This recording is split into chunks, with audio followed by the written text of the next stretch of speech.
Good morning and welcome to today's AEI virtual event. Should the Federal Reserve raise its inflation target rate? I'm Paul Kupiec, an AEI Senior Fellow and the moderator for today's event. Before I start, let me do a little housekeeping. We'll be taking questions from the audience later in the event today, and you can email them to my assistant, Beatrice Lee, at aei.org. That's BEATRICE.Lee, L-E-E, at aei.org, or you can use Twitter, hashtag AskAEIEcon. So with the housekeeping out of the debate, let me start with an introduction. The debate surrounding Fed inflation targeting, should it or should it not adopt an inflation target? And if so, what rate to target is an old debate. In the late 1950s and early 1960s, the Fed targeted stable prices, so-called honest money. This policy was attacked by Congress and sequential Democratic administrations. A 1959 report by the Joint Economic Committee of Congress criticized the Fed's 1950 monetary policy, writing, "The theory that in an environment of stable prices, the economy will experience sustainable, healthy growth is fallacious. The severe restricted application of present monetary and fiscal tools, which would be necessary to halt the increase in prices, would keep the economy in a perpetual state of slack." The Joint Economic Committee, chaired by Senator Paul Douglas, a liberal Democrat as well as a prominent economist at the time, recommended that monetary policy abandon attempts to stabilize prices in favor of allowing a modest amount of creeping inflation as a means for improving economic growth. A prescription that sounds a lot like an inflation target to me. Chairman Martin responded, "My interest in a monetary policy directed towards a dollar of stable value is not based on the feeling that price stability is a more important national objective than either maximum sustainable growth or a high level of employment, but rather on the reasoned conclusion that the objective of price stability is an essential prerequisite for that achievement." As the 1960s unfolded, the Fed eventually acquiesced to political pressure. It adopted even-keel policies to facilitate Treasury note and bond issuance. Chairman Martin held the view that the Federal Reserve was independent within the government. In his view, the Fed should not refuse to finance deficit spending approved by Congress. From the late 1960s through the 1970s, the Fed progressively lost control of inflation.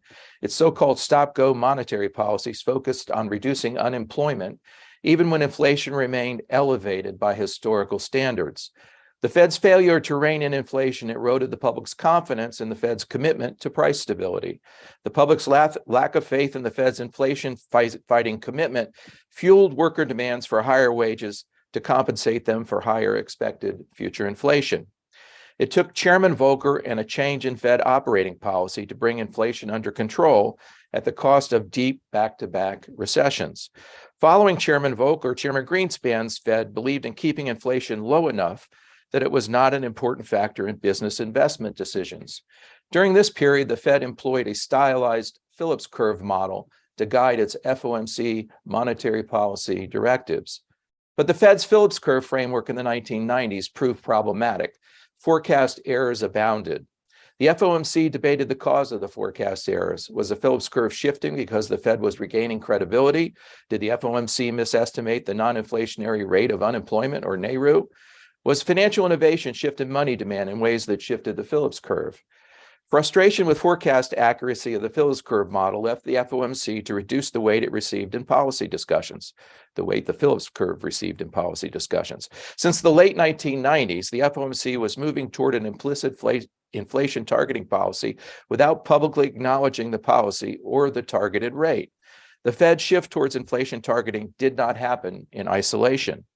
Beginning in the 1990s, many central banks began adopting inflation targeting frameworks. New Zealand in 1990, Canada in 1991, the United Kingdom in 1992, Australia and Sweden in 1993, and Finland and Spain thereafter. The ECB did not formally adopt a 2% inflation target until 2021. Between 2000 and 2008, Scholars reviewing the FOMC transcripts have concluded that many FOMC members seem comfortable with an unofficial inflation target of around 1.5%. In July 2007, Fed Chairman Bernanke gave a talk at the Monetary Economics Workshop of the National Bureau of Economic Research Summer Institute. In his opening remarks, Bernanke said, "In the long run, low inflation promotes growth, efficiency, and stability, which, all else being equal, supports maximum sustainable employment, the other leg of the mandate given to the Federal Reserve by Congress." He continued, admittedly, measuring the long-term relationship between growth or productivity and inflation is difficult. Still, I think we can agree that, at a minimum, the opposite proposition, that inflationary policies promote employment growth in the long run, has been entirely discredited, and indeed that policies based on this proposition have led to very bad outcomes whenever they have been applied.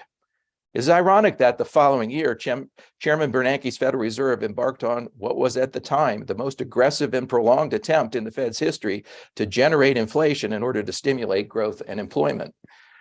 After the Great Recession, Fed policymakers seemed to coalesce around an unofficial 2% inflation target, with inflation measured by the annual change in the price index for personal consumption expenditures. The later policy became explicit when it was publicly announced in January 2012. Since officially adopting inflation targeting, the Fed has already changed its inflation targeting policy, changed it once explicitly, and in my opinion, it's likely to change it a second time going forward. I'll get into that later, perhaps. With that bit of history as background, let me turn to the issue of today. Should the Fed increase its inflation rate target from 2% to 3% to 4% or even higher? A number of prominent economists have in recent years argued in favor of increasing the Fed's inflation rate target. I'll explain their argument, or at least try to. The alleged benefits of raising the Fed's inflation rate target hinge in part on the importance of the so-called zero lower bound on nominal interest rates.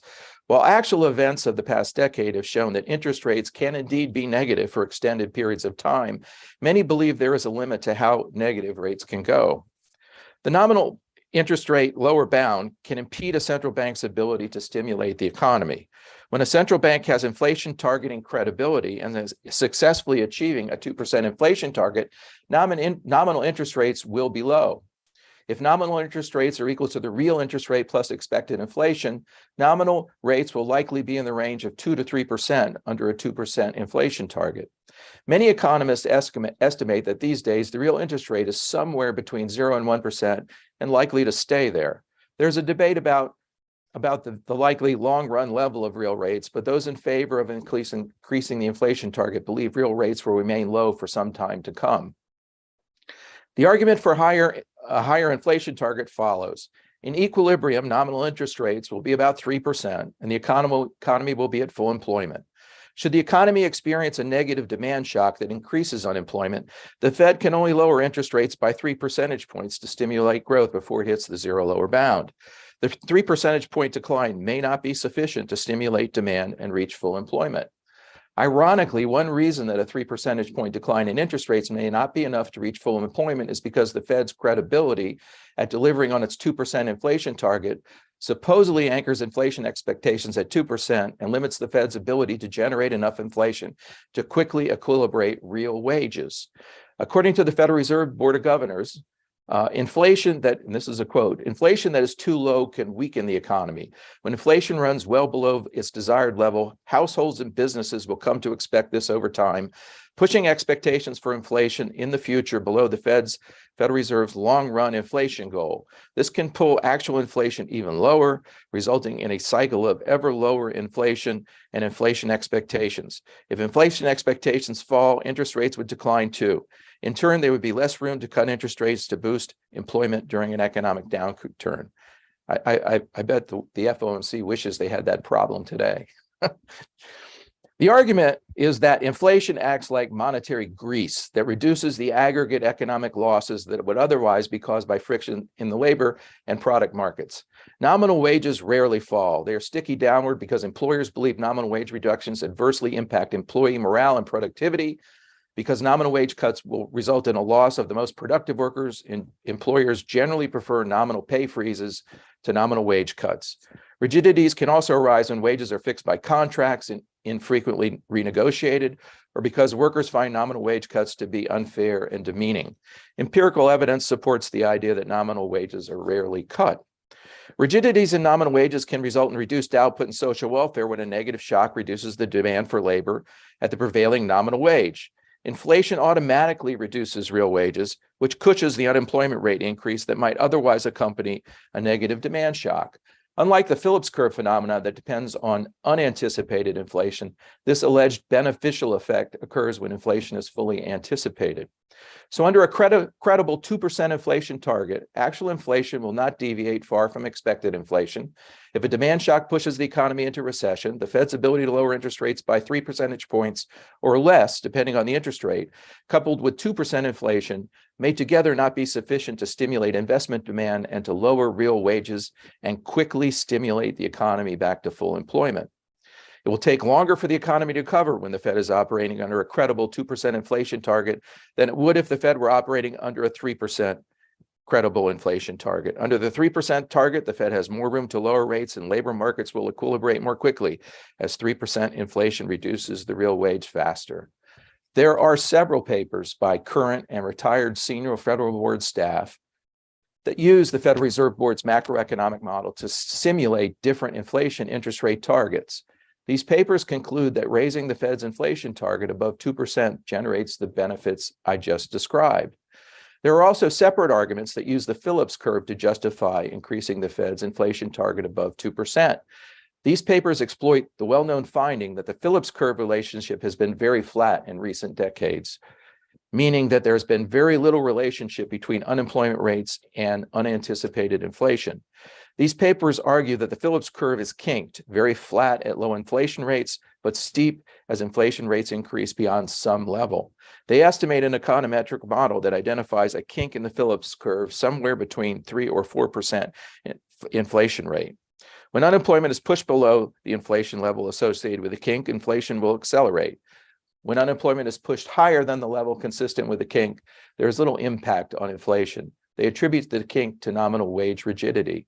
If I understand their arguments correctly, these papers essentially claim that the kink identifies the NAIRU, the non-accelerating rate of unemployment, inflation accelerating rate of unemployment. If you target the inflation rate associated with the kink, you are implicitly targeting full employment, hence the optimality of a 3 or 4% inflation target. I will now turn to my all-star panel who will offer their opinions on the wisdom of increasing the Fed's inflation target, as well as voice any misgivings they have regarding my summary of the history, literature. We are fortunate today to be joined by a panel of very accomplished experts. Their full bios, which are linked in the AI events and announcements, are too long for me to cover in depth, so I'll do it in very short words. Today's distinguished panelists, in the order in which they will be speaking, are Jerry Dwyer, Professor Emeritus and BB&T Scholar, Clemson University. Before rejoining Clemson, where Jerry started his career, Jerry was for a number of years a vice president at the Federal Reserve Bank of Atlanta. He's the author of many scholarly articles and has served as an associate editor at a number of academic finance journals. Speaking second will be Tom Honig. He is currently a distinguished senior fellow at the Mercatus Center. Prior to joining Mercatus, Tom served as vice chairman of the FDIC. After retiring following 38 years of service, including 20 years as president and CEO of the Federal Reserve Bank of Kansas City. Speaking third will be Charlie Calomiris, who is the Henry Kaufman Professor of Financial Institutions at the Columbia Business School. Charlie's academic publications are legion. He's the author of several books and has served as an editor and associate editor of many of the most prestigious academic journals. He recently served as the Deputy Controller for Economics at the Office of the Controller of the Currency. My final panelist today is Alex J. Pollack, who is currently a senior fellow at the Mises Institute. Prior to this position, Alex served as Principal Deputy Director of the Office of Financial Research in the U.S. Treasury Department, as a distinguished senior fellow at the R Street Institute and at the American Enterprise Institute, and for more than a dozen years, President and CEO of the Federal Home Loan Bank of Chicago. Alex is the author of multiple books and countless op-eds, and a co-author of mine, who I very much enjoy writing with. If Jerry is with us, Jerry, the floor is yours. and Jerry Dwyer seems not to have joined us. So we'll go to Tom. Tom, floor is yours. Please unmute your mic there, Tom. Okay, good morning. Thank you very much for the introduction. Well, I enjoyed your summary. It does kind of put things in perspective, and I would only, I guess, repeat some of it in the following sense that from my memory in terms of the 2% inflation target, part of that came from Donald Brash of New Zealand at the end of towards the end of the 80s as they were preparing, because they had an inflation problem. It was over 7.5%. And so they began to think about inflation targeting as between 0 and 2% as a means to get their inflation down. And from there, 2% inflation kind of took on a life of its own. Then the reasons for having it became part of the goal of those who supported it, rather than trying to understand it. In other words, we have 2% inflation target now. It's a good thing. Number one, you begin to talk about you need a 2% because inflation of the inflation bias, measurement bias. And of course, inflation might actually be less than what's reported. Therefore, we have a 2% to take that into account. Then you go and you say room to cut interest rates, which you've talked about earlier. You have to have higher inflation in order to reduce interest rates more. And then deflation itself is bad, so we can't take a chance on having deflation. So we have that argument put forward. And by having a 2%, you kind of provide a base, shall we say, of anchoring inflation expectations around 2%, and that's now price stability. So the inflation targeting went from trying to get inflation down to a reason for having 2%, and 2% became the number, not 0 to 2%, but 2%. And I find that in a sense unsettling, because the profession began to justify a conclusion that it had somehow come to an end with, and the consensus became that 2% was the right number, without really good research behind it. I've seen that over and over again, but with this number, now we're talking about going from 2% to 3%. So the first question I ask is, what did we really gain with 2% inflation that we wouldn't have had if it were 0 inflation, or 0 to 2 at the most? And I'm not sure we gained anything. It was abandoned when we went to quantitative easing, totally, and it became an excuse. Having less than 2% inflation, 1.8% through a good part of the decade of 2010, became an excuse for maintaining 0 interest rates, maintaining quantitative easing. It wasn't a rationale. It was now an excuse for keeping it there. So, and what happened from that? We distorted the economy. We kept interest rates incredibly low for decades, and now we have a new tool called quantitative easing, which has become a dominant tool, in fact, around the idea that as long as we have inflation less than 2%, we're fine. And now that we have inflation of 9%, we begin to talk about it 2% now as a target again. So it's not a theoretically strong argument. And going from 2% to 4% or 3%, I don't think accomplishes much at all. I think one of the things that needs to be, I think, appreciated more, that the real way to raise wealth in the economy is through increases in productivity. And we can find that low inflation does in fact have historically a greater positive effect on productivity than inflation that grows from 2% to 3%, 4%, and in the last year, 9%.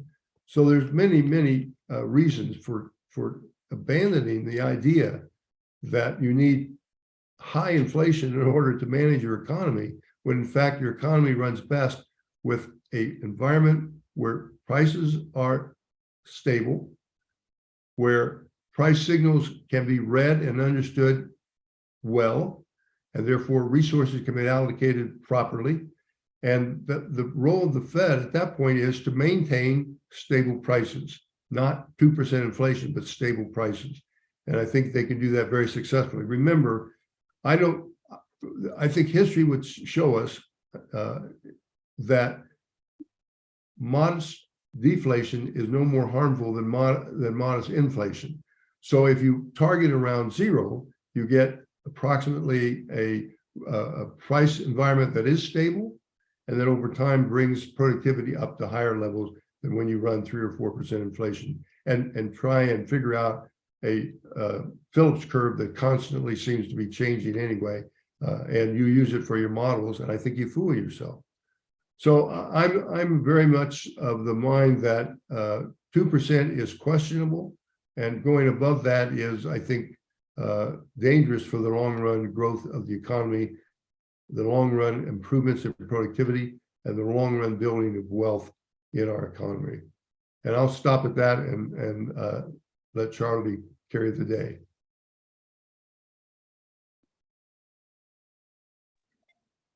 All right, Charlie, you're up. Well, thanks very much. First, I want to thank Paul for inviting me, also endorse his introduction very much, and also agree with Tom quite a bit about a lot of the phony arguments made about asymmetries between inflation shocks and deflation shocks, and just generally also say the 2% number that was originally chosen was itself chosen in a somewhat haphazard way.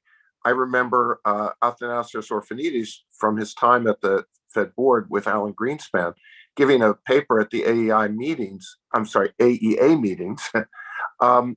in which he said that Greenspan had announced that we had hit price stability when the inflation rate was 1%, and that the reason he thought that was because 1% measured inflation was equal to 0% actual inflation because of the exaggeration in the way we tend to measure inflation, especially with the non-chain indexes. So I tend to agree in general that price stability, meaning zero inflation, is desirable as a general matter. However, as Paul pointed out, the argument isn't just about the desirability of a particular inflation rate because of a kink in the Phillips curve, which I don't, and I think Tom also wouldn't find that very convincing, nor is it an argument just about inflation being asymmetrically different from deflation as a shock. I don't believe that either. But there is an argument, and the argument is that when you are at a very low interest rate, nominal interest rate, you don't have a lot of room to cut the interest rate as part of your monetary policy strategy to try to, let's say, within the context of a Taylor rule, which for purposes of discussion, let me just adopt that as the way I want to think about what a good monetary policy framework might look like. So if we had a Taylor rule, our problem right now is that because over the last 30 years, the real rate globally, real interest rates have fallen about 1.5%.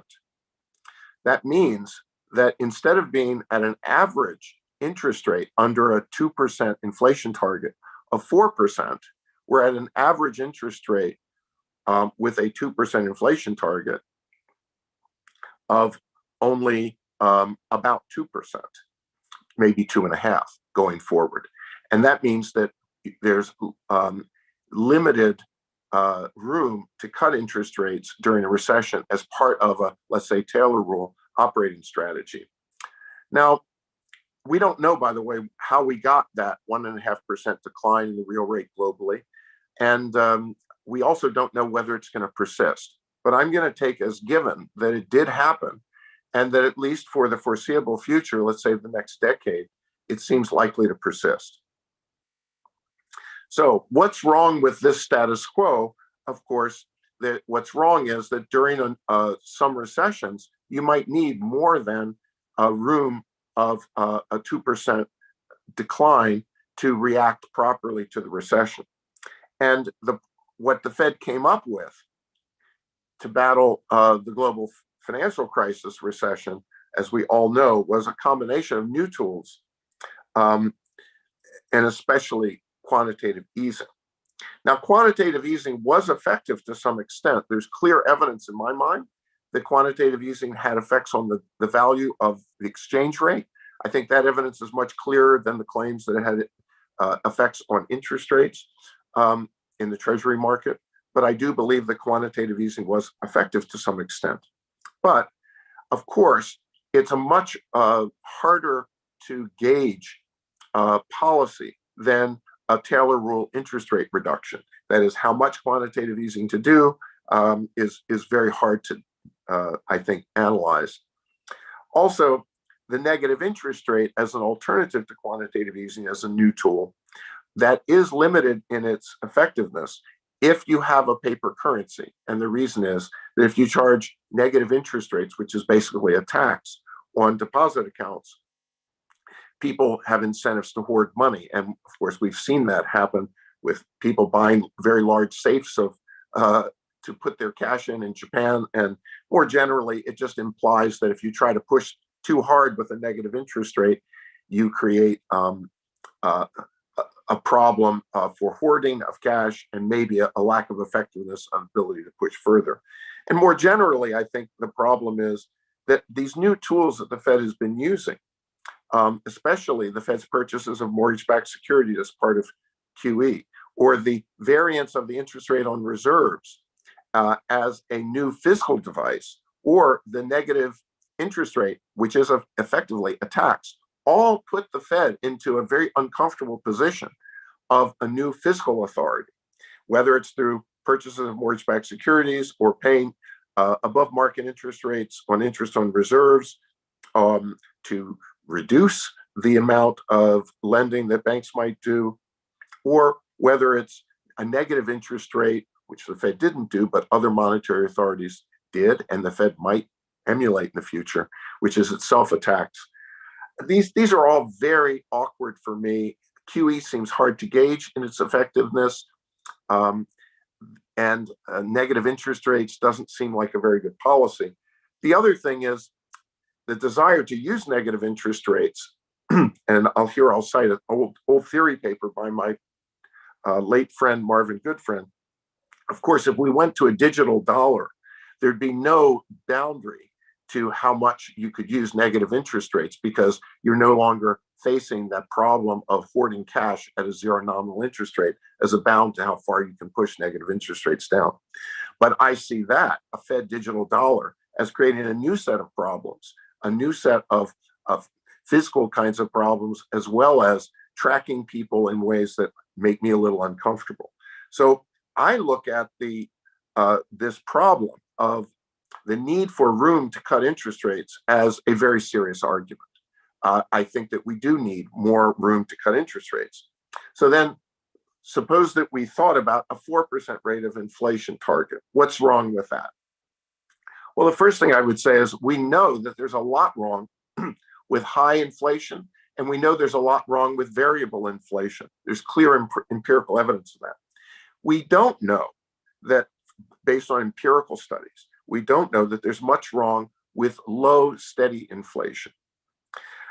Now, low, steady inflation of, let's say, a 4% rate might have an effect on shortening the contracting periods or distorting relative prices in markets, but maybe not very much. That is, I'm not saying it wouldn't have an effect, but I don't know that it would have a very significant effect. Partly the reason we don't know is because we don't have many observations of persistent 4% inflation. The politics of the way monetary fiat currencies have worked in the past is that pretty much you're either targeting price stability or you're in a fiscal dominant situation where you have to inflate as a way to basically fund the government.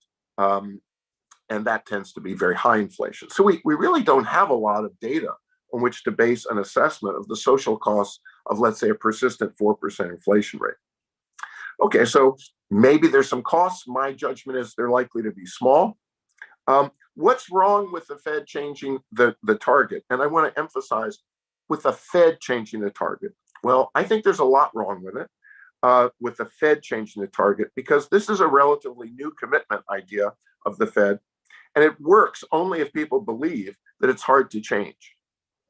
changing it so soon after having enacted it basically makes it seem fairly useless as a commitment device. And since its entire purpose is to be useful as a commitment device, that's a big problem. Furthermore, the Fed currently has changed its targeting regime in very undesirable and strange, and I would say non-transparent ways, so that I don't really know what its targeting regime is. And it certainly has a lack of any systematic strategy. And that compounds what the cost would be of the Fed changing its long-term target. Okay, so I'm very much against the Fed, especially in the current environment, where it's adrift in terms of its systematic policy, announcing a change in its long-term target. However, what if Congress were to do it? What if Congress were to adopt the 4% target legislatively? Note that that wouldn't have the same problem as the Fed changing the target, and it might be much more defensible. Why wouldn't it? Because there would be a presumption due to legislative inertia that's not so easy for Congress to change targets, and Congress has never weighed in on what the target should be before. So if Congress were to adopt a 4% target for the Fed, that seems not to have the kinds of problems of the decline or loss of Fed credibility or confusion. So on balance, this might not be such a bad idea. Which number should the Congress pick? I would say 3 or 4 are potentially reasonable numbers. I don't think you can reasonably argue for more than 4, because if the argument is based on wanting room to cut, you adding back the 2% that we lost with the secular decline in real interest rates seems to solve the problem. More would create unnecessary risks while we're developing the evidence about how costly a 4% rate would be. So my conclusion is that there is a reasonable argument for a congressionally mandated, not Fed mandated or Fed changed 4% target. But I want to emphasize, and this is a very big but, if the Fed, if Congress were going to do that, Congress must also make certain other complementary changes which would make that effective. What would those be? Requiring systematic monetary policy, requiring a shrinkage of the Fed's balance sheet, repealing interest payments on reserves. I don't have time to talk about why. Requiring the Fed to exit repo intermediation and restoring the pre-global financial crisis operating system and Fed funds market, and restoring Treasury balance constancy in the Treasury's own liquidity management, which has been another source. In other words, we're currently living in a time when we have major problems. Our major problem in monetary policy is not the 2% target. I can see an advantage to increasing it to 4%, but if Congress is going to act on that, we might as well use that opportunity to fix all the very serious problems that currently exist in monetary policy. Furthermore, any improvement in the ability of the Fed to act in a countercyclical way would be dependent, logically, on having a systematic policy. So there's no point in increasing the target to 4% if you're not also requiring the Fed to be systematic in its policy, in my opinion. So my view is there is an argument for increasing the inflation target from 2% to 4%, if it's mandated by Congress and if it's accompanied by all those other things that I said that would make monetary policy systematic and operationally much better.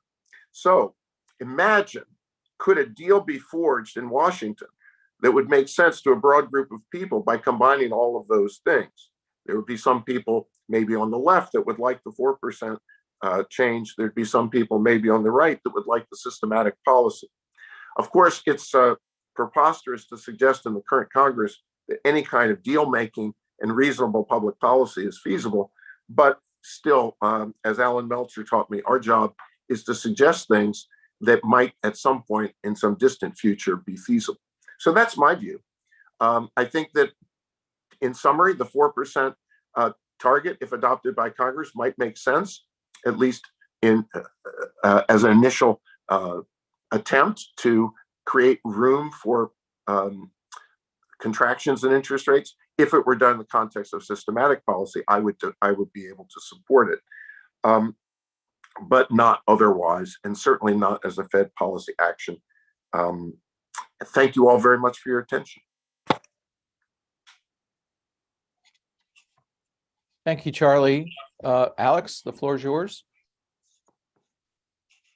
Thank you, Paul. Thanks for organizing such an important discussion, and it is great to be here with such interesting and knowledgeable panelists and chairman too, Paul. To the question, should the Federal Reserve raise its interest rate target?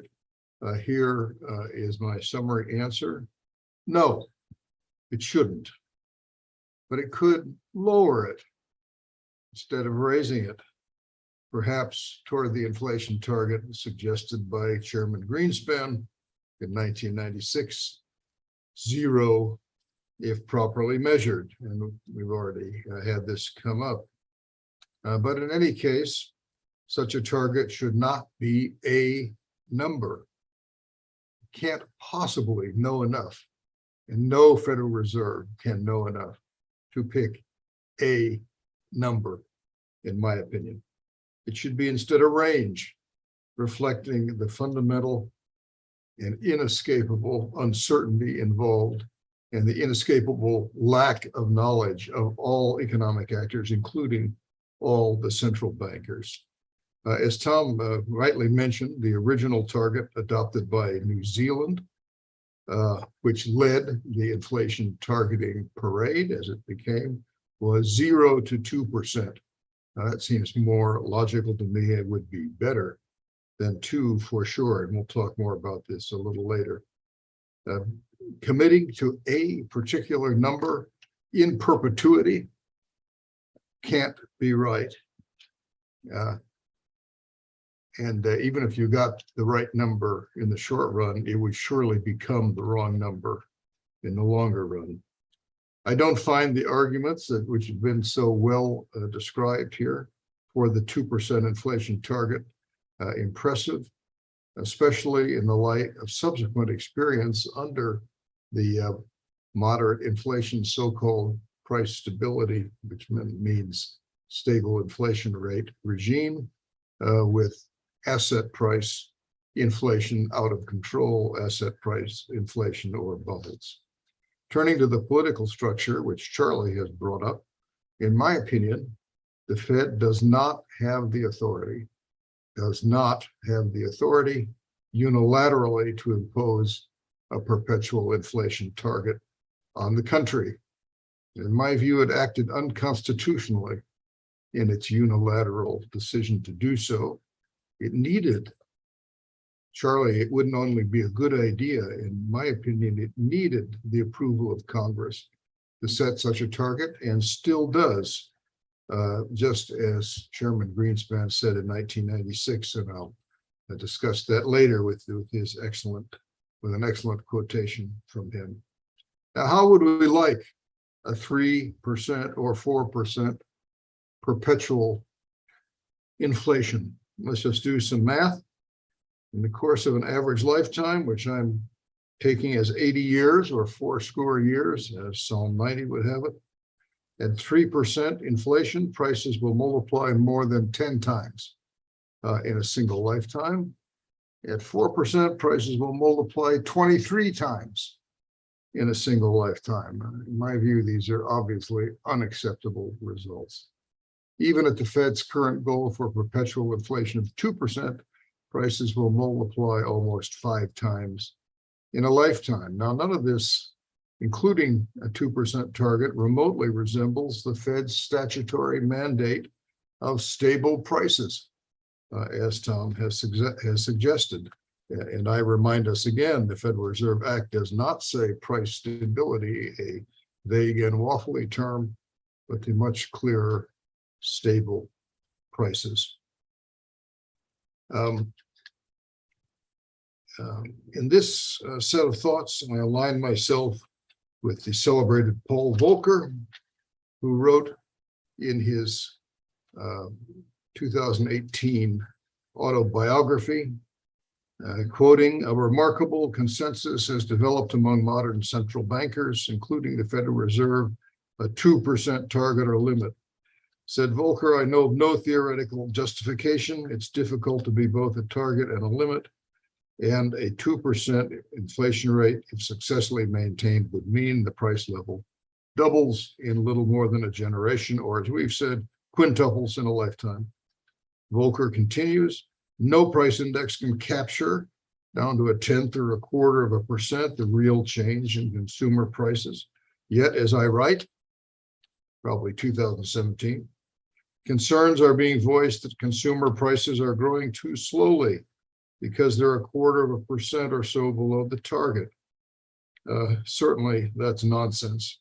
How did central bankers fall into the trap of assigning such weight to tiny changes in a single statistical measure with all its inherent weaknesses? How indeed? Volcker reminds us that the origin of the 2% idea was all about getting the inflation rate down to 2%, as Tom and Paul also measured in the late 1980s.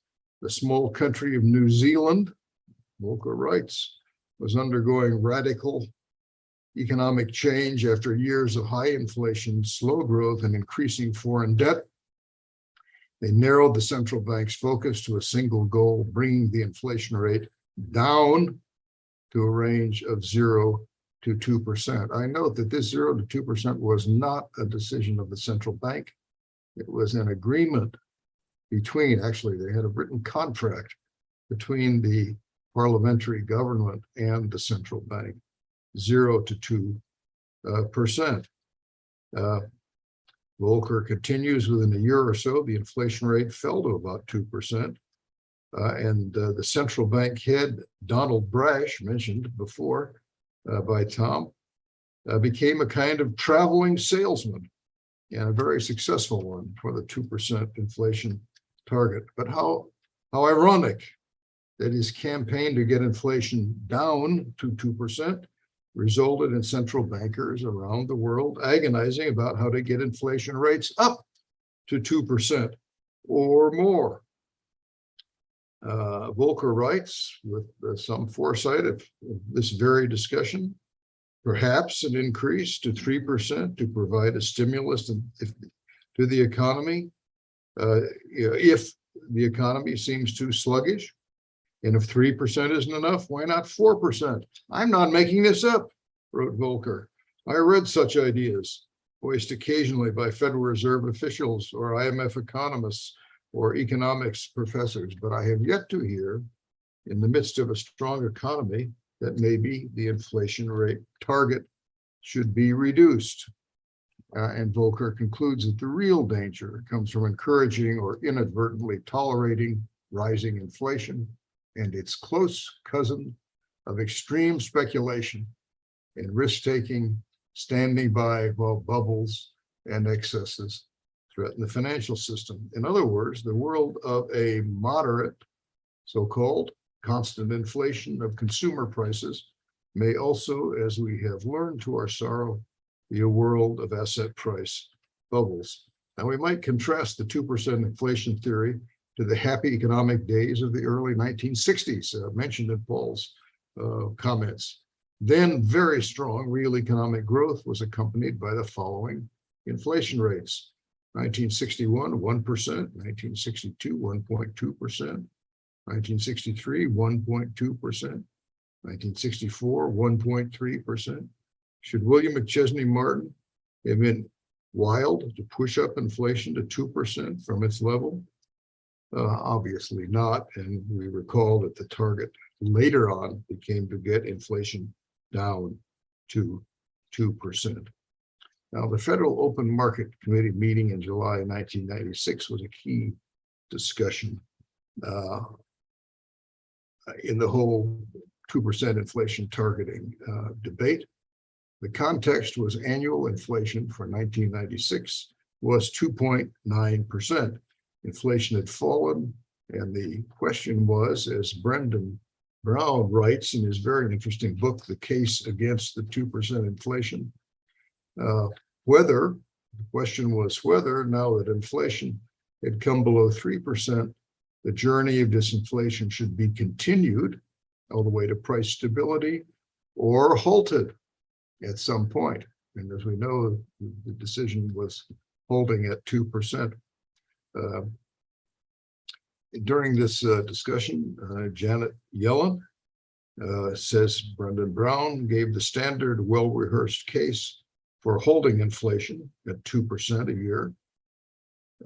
She said, to my mind, the most important argument for some low inflation rate is the greasing the wheels argument on the grounds that a little inflation lowers unemployment by facilitating adjustments in relative pay in a world where individuals deeply dislike nominal pay cuts. This has all been discussed very well by Paul.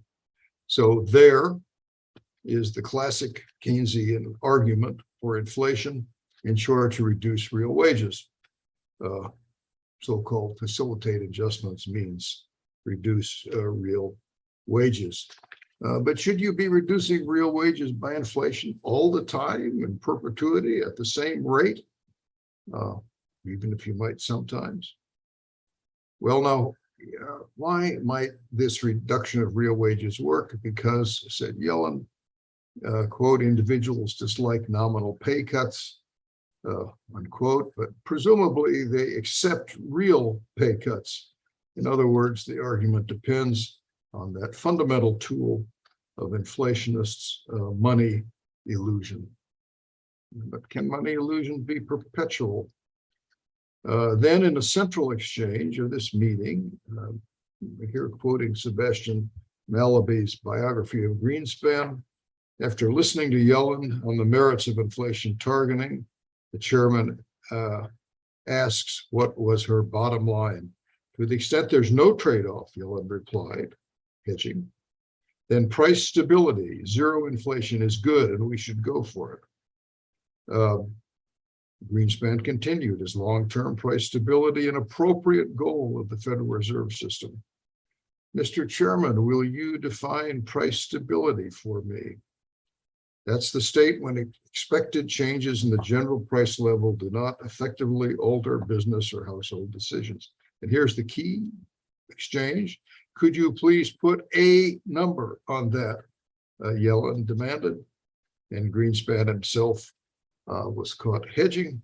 The committee laughed appreciatively. I would say the number is zero if inflation is correctly measured. Said Greenspan, that seems like a good answer to me. I could have taken the form of a range of 0 to 2%. That would have been better. Or even minus 1% to 1%, because as has been pointed out, a mild deflation is not a problem. Nothing magic happens going from 0 to 0.2 negative. But the 2% inflation target did stick.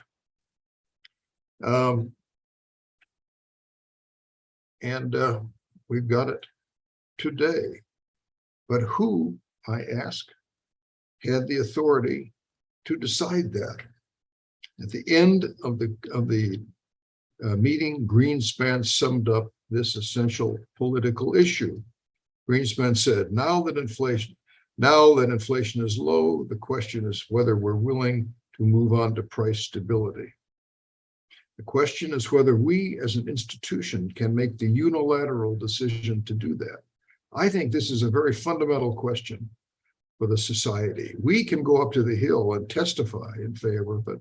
We can make speeches and proselytize as much as we want, but we as unelected officials do not have the right to make that decision. About this, I believe Greenspan was absolutely correct, and this would be consistent with Charlie's idea. To repeat what he said was, we, the Federal Reserve, as unelected officials, do not have the right to make that decision. Yet as the years went by, in 2012, the Federal Reserve decided it did have the authority to pronounce from the mountain by itself and to commit the country to perpetual depreciation of the currency at the rate of 2% a year. In my opinion, it did not have that authority. And like other countries, it should have proceeded with the approval of the legislature that was elected. And now, if it wants to change more, it needs to go to Congress and get that authority.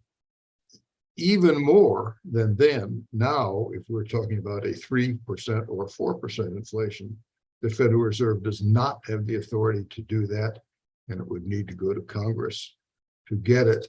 It would need to, even if 3 or 4% was a good idea, which it isn't. Thanks. Thank you, Alex. It looks like Jerry Dwyer, for some reason, has been unable to join us, so we'll continue on with the three of us. And thank you very much for all your prepared remarks.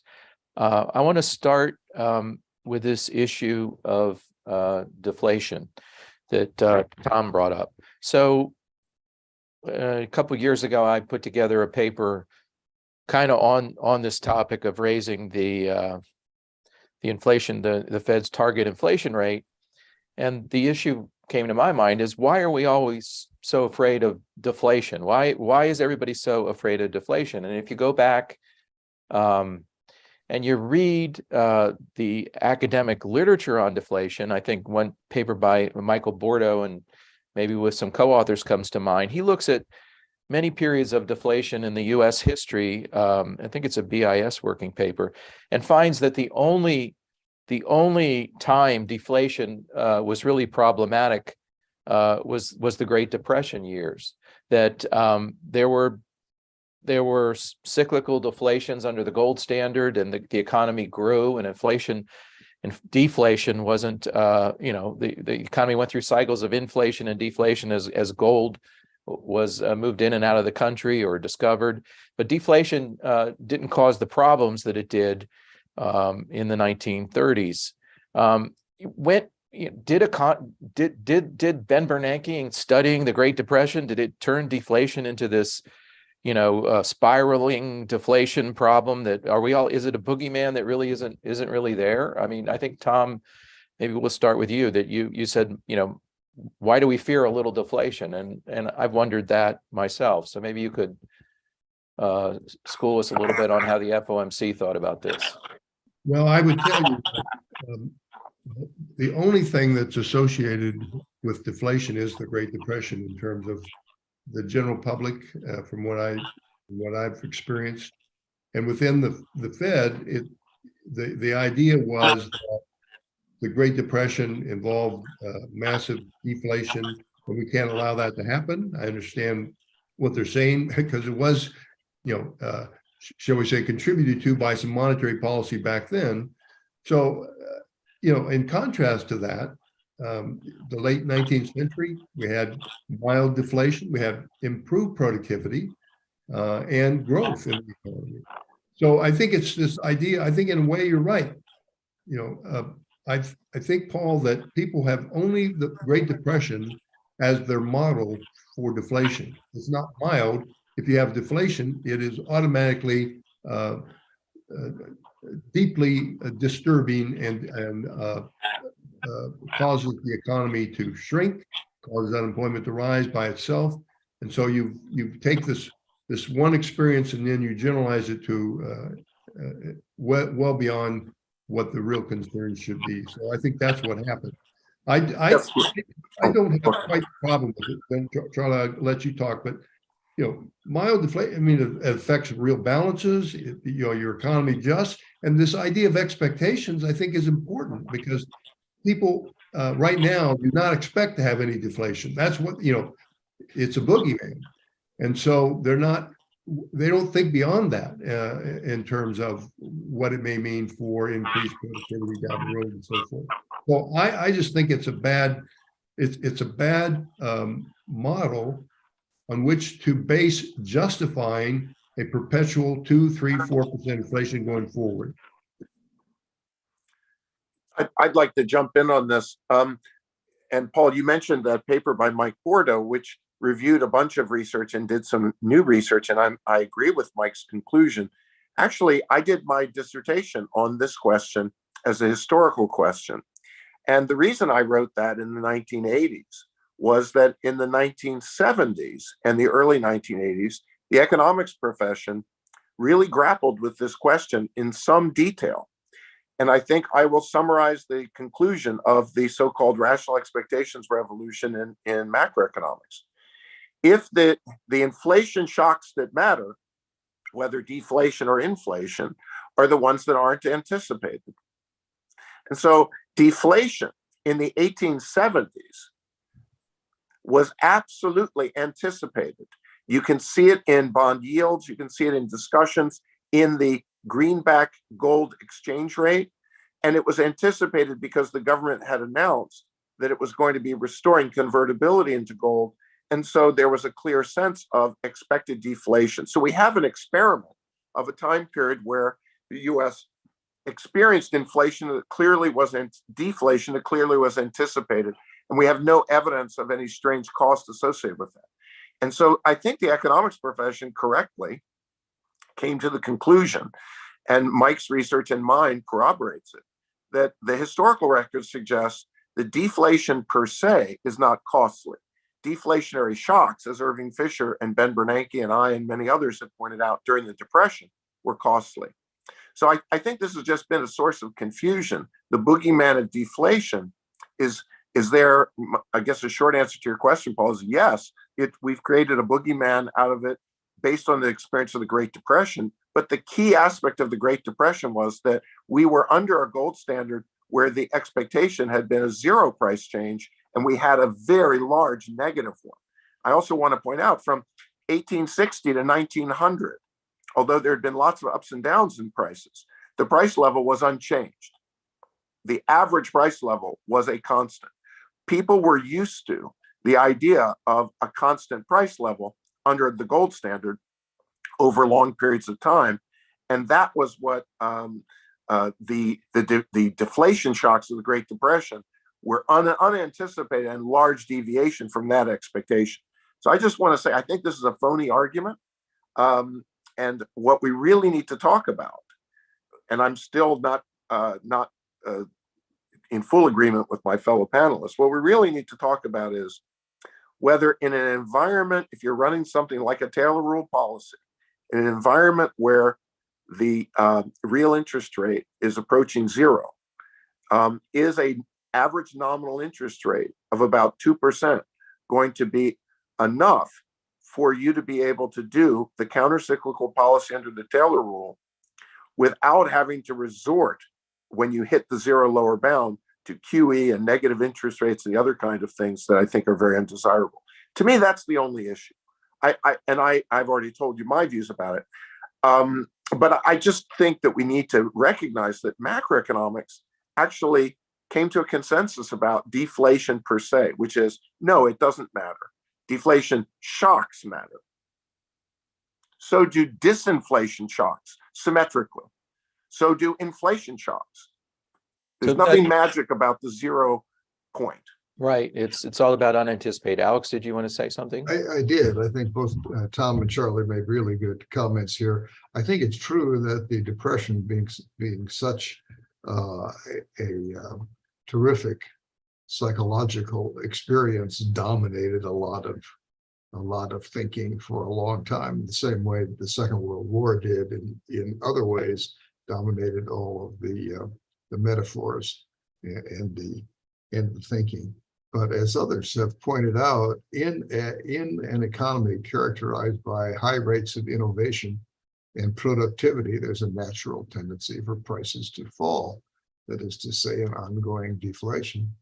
And if the central bank in that time, as has been pointed out by Brendan Brown, among others, is working on creating a low level of inflation, the inflation is actually much higher because it's the distance between the natural deflation that would have occurred and the inflation. So you have an inflationary strategy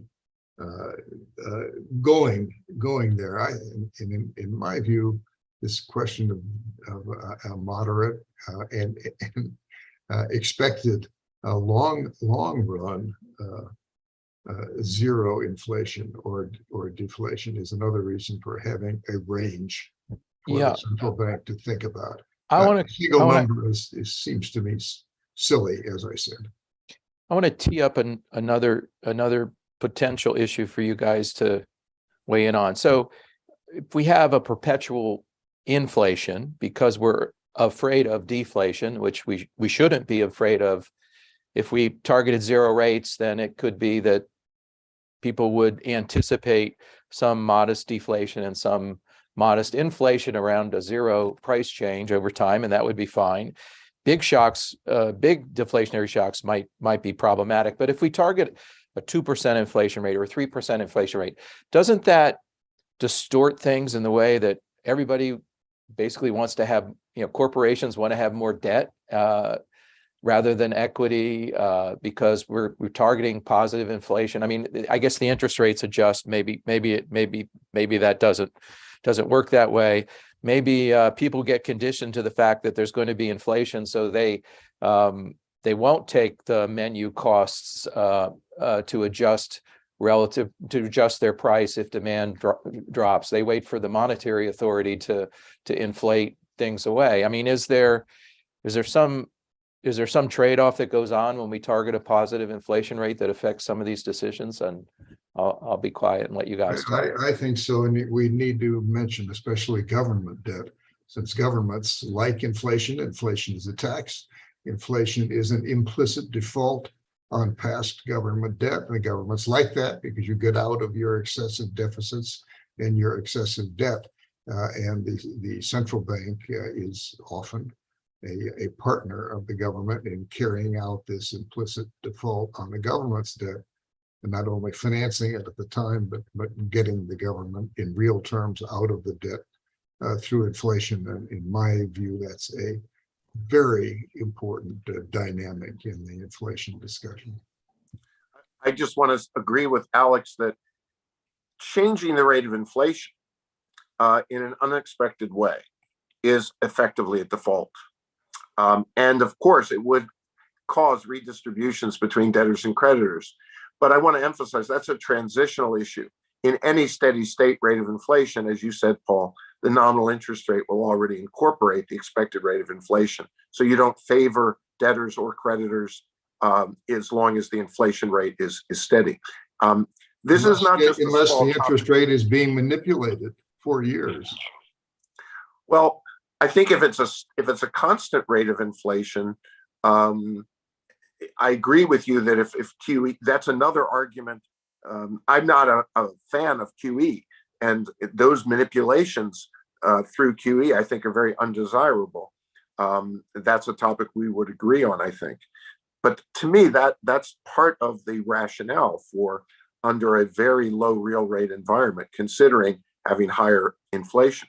I also, though, want to agree with the other panelists that it does distort contracts. And Alex is right to point out that over a lifetime, this can have major effects. And with a little bit of volatility in inflation over a 20 or 30-year period, these can be quite large. So I'm not saying that there's no negative effect of it. I'm saying that you'd want to weigh how big that negative effect is against whatever gain there might be from having a better functioning Taylor rule. Since the Fed is not currently considering anything that's a systematic monetary policy, it lies ill in its mouth to even consider an increase in the inflation target. I want to be clear. But if Congress were to require the Fed to do something sensible, like have a systematic strategy, it might be that a number different from 2 might make sense. That's my point. But I also want to just say again, Alex's point about the implicit default is very important. And if you don't believe that, read the book by my former colleague, the late Robert Eisner, which is titled How Real is the Federal Deficit? And he shows how large the gains to the US government were from its default through inflation surprises in the 1960s and 70s. So you might think that's a good thing because debt is so high right now, but I would say default is never a good thing for a democracy that values its reputation and also has ethical commitments not to try to trick people. Well, if I could just add, one thing that bothers me about this idea of going from 0 to 2 and then 2 to 3 and then 3 to 4 is that's the way it always goes. Once you develop an equilibrium around 3, to get the stimulus, you have to go to a higher number. And what you end up doing is, and it encourages, I mean, look at what QE has done in terms of enabling the government to increase its debt. It is just, I don't think people appreciate just how much the Fed's QE has allowed the government's debt to go to these incredible change levels, 31 trillion today, because had they not done that, interest rates would have risen sooner. It would have required them to be the pushback on rising interest rates because of the government debt would have been much greater. And I think you might have had a much more sensible fiscal policy, and perhaps then ability to have a more sensible monetary policy. And I think some of these distortions, Charlie, that you talked about in terms of standing repo facilities and all these things that the Fed has introduced are really a result of manipulating and encouraged by the fact that somehow we've accepted these new inflation targets time after time. And I don't think I don't think it would be long before 4% would become an inflation shock, as 2% has over the last decade. I couldn't agree more, Tom. And I especially want to say how much I agree with the counterfactual. What if, in trying to push its deficits, the Treasury hadn't been able to just put the debt into the Fed, which was monetizing them and printing to buy the bonds, but actually had to sell them to investors of one kind or another? You would surely have seen the price reaction to that, and maybe the availability reaction as well, which would have had other important effects in constraining the debt. But Alex, this exactly just right. demonstrates one of your longstanding points, and we're back at William McChesley Martin, that the Fed is independent within the government. That's absolutely right. And if the Congress votes for deficits, the Fed's got a responsibility to finance them. I mean, we're back in 1960s. Yes. So I want to go back to the 50s, Charlie. So this whole idea that the Congress would legislate a 3% target, a 4% target, back when the Fed wanted to raise long-term interest rates in the early 1950s, Harry Truman basically said, "Over my dead body," and they fired McCabe, the then, or accepted his resignation, because Truman didn't want American citizens to, get expropriated, because they had all been good doobies and funded the war effort, and there were all kinds of bonds outstanding, and he didn't want that to happen. And how would we do that if Congress actually were to take up the issue and really decide that the rate was different than something consistent with the rate on coupon issues outstanding today? I mean, this would presumably be a huge political firestorm. I think, of course, Truman ultimately was wrong in that, and we ultimately got the Fed Treasury Accord in 1951 and moved beyond that. After another couple decades of screwing up at the Fed, we moved toward what I would say was a better, even if implicit, systematic monetary policy, which eventually evolved until it fell apart. And what I think is interesting is the panelists all share a dislike for this manipulative Fed fiscal actions, QE, possible negative interest rates, digital dollars, all these abuses, repo facilities, mortgage-backed securities purchases. All of this stuff is horrible. Why did we get it? We got it because we hit the zero lower bound. Will we hit it again? Yes, we will, because there's been a 30-year secular decline in the real interest rate. No one on the panel has tried to address this other than me. And I think you're avoiding the issue. That is, the issue is, if you had a monetary policy rule that was reasonable, and I put John Taylor's rule out there simply as an example, it's not the only reasonable one, but if you had a systematic policy under a near zero real interest rate globally, one of the disadvantages of having a 2% target is that you're going to hit that lower bound a lot. And then you're going to have the Fed doing more of this nonsense. So my view is, if you don't like this nonsense, recognize that having Congress raise the target along with requiring systematic monetary policy and getting us back to the 2006 kind of regime along all the dimensions that I talked about, I think if you had to pick that would be better than where we are right now.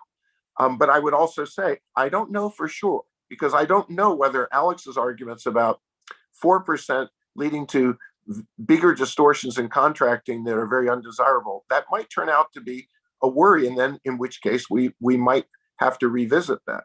But my current sense from at least what I know of the monetary history is that we don't really know that that's such a big deal, that a 3 or 4% number doesn't seem to be such a big deal if it could be done on a stable, credible basis.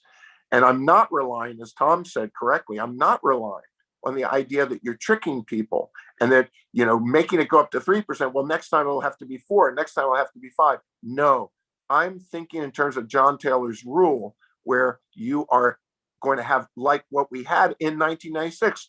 By the way, citing Alan Greenspan, remember, Alan Greenspan didn't have to face this problem because in 1996, real interest rates were much higher.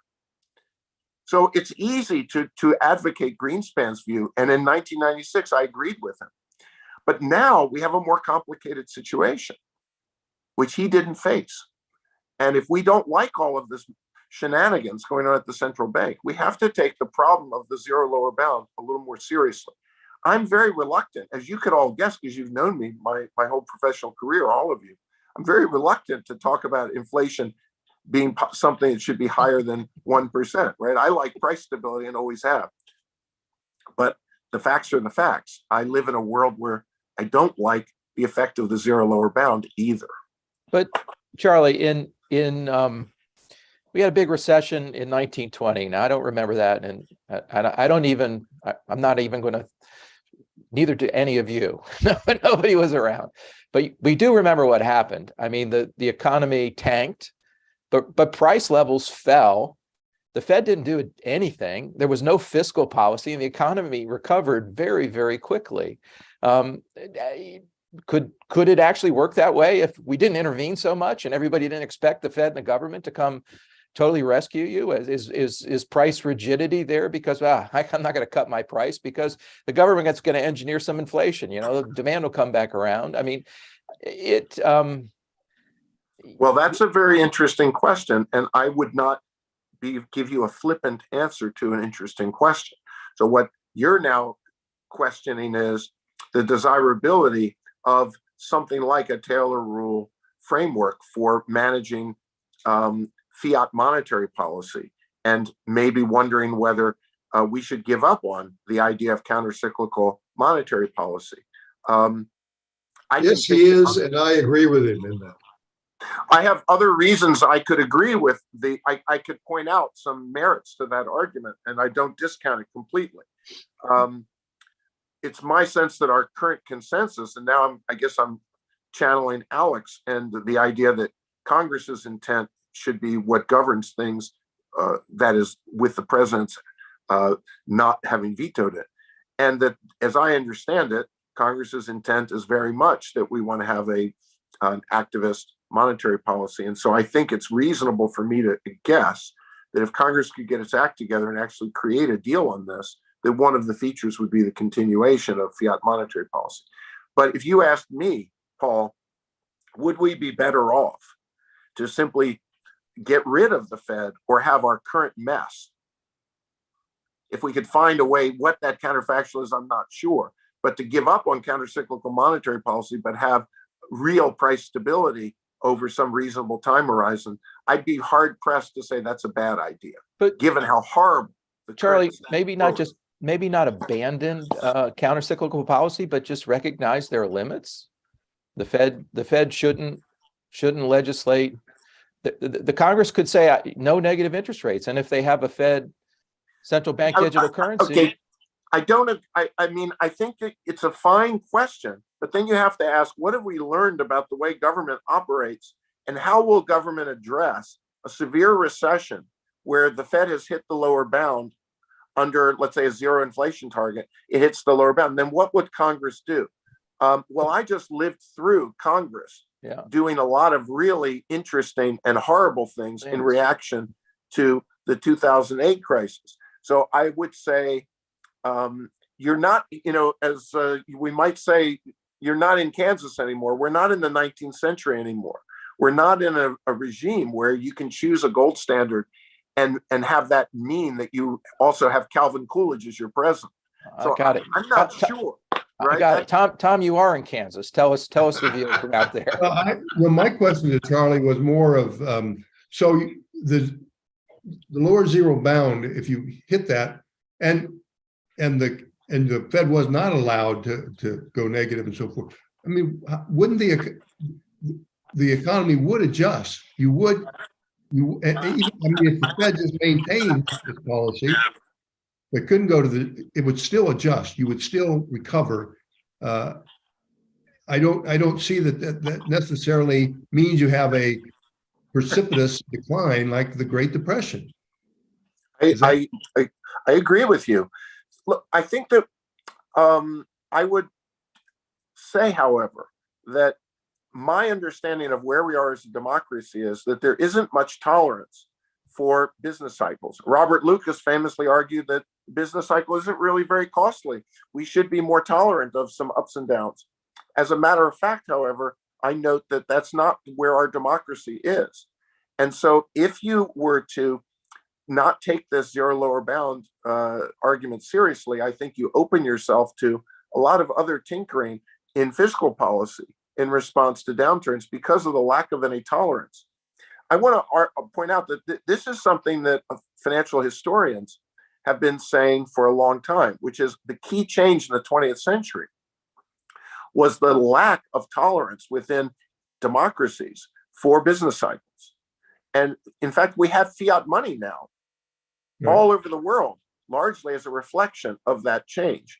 So I don't think we can reasonably, as economists, simply posit that, oh, gee, maybe it would be better if we were just more tolerant of this and not take seriously the political limitations on our tolerance for it. But we have to say in here, if I could jump in, that we're not in the 19th century or the 20th century, but the 21st century with a worldwide fiat currency and with a worldwide 2% inflation target has had actually more, but at least two tremendous international bubbles of a very destructive kind, that the great housing bubble, and then the European debt bubble, and now the everything bubble of bonds and stocks and cryptocurrencies and houses. So we don't seem to be doing too well at avoiding the cycles, Charlie, under the current regime. And the reason is we don't know, and nobody knows, and nobody can know enough about what's going to happen in the financial and economic future to avoid them. Now, when they do happen, my empirical law of crises is governments always intervene. They always have, and they always will. But the key, and I'm for that, actually, I'm for intervention in the crisis, but I'm also for turning off the intervention when the crisis is over. And that we're terrible at, both in central banks and governments.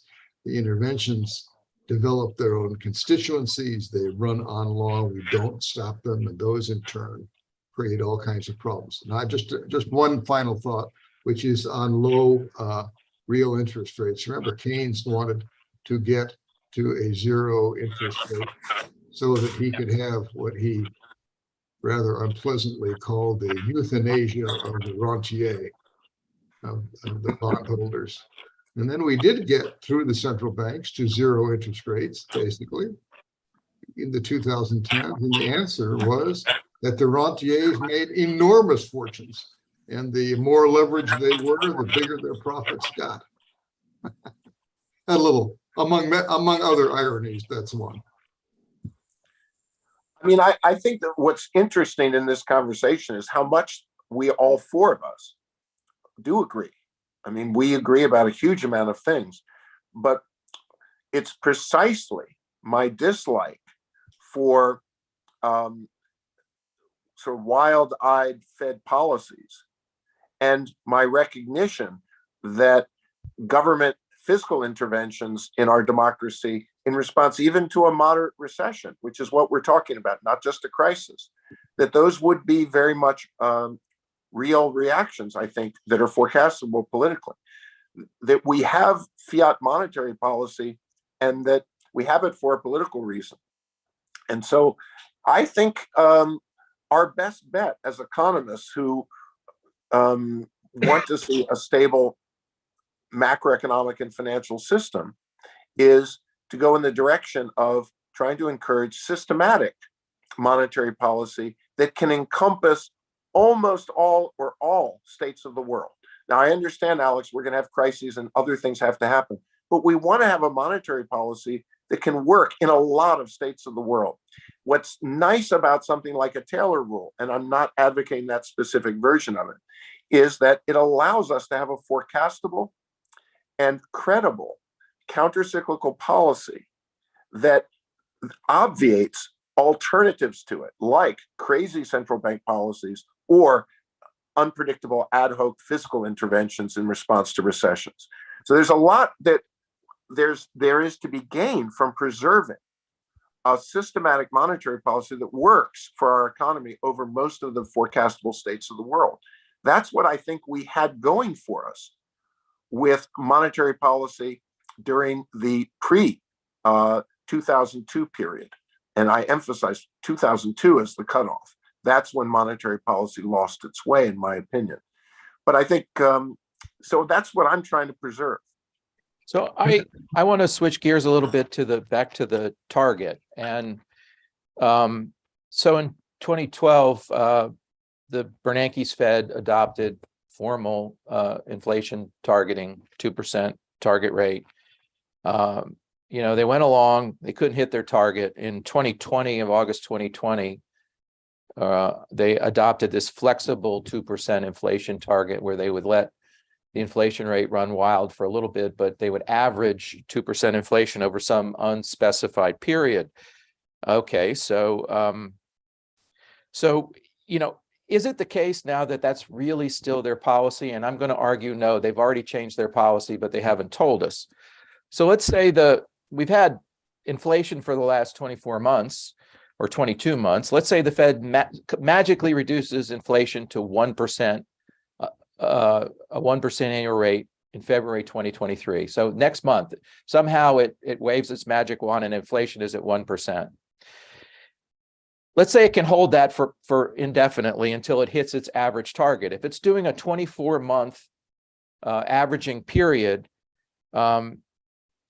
it doesn't bring average inflation back to 2% until September 2024.